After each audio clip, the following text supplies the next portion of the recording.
اللہ کے نام سے شروع جو نہایت مہربان ہمیشہ رحم فرمانے والا ہے۔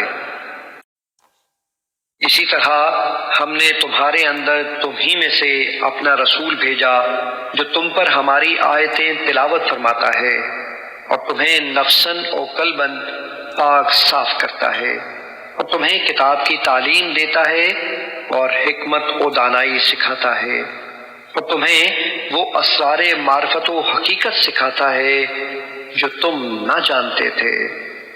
سو تم مجھے یاد کیا کرو، میں تمہیں یاد رکھوں گا، اور میرا شکر ادا کیا کرو اور میری ناشکری نہ کیا کرو۔ اے ایمان والو، صبر اور نماز کے ذریعے مجھ سے مدد چاہا کرو، یقیناً اللہ صبر کرنے والوں کے ساتھ ہوتا ہے۔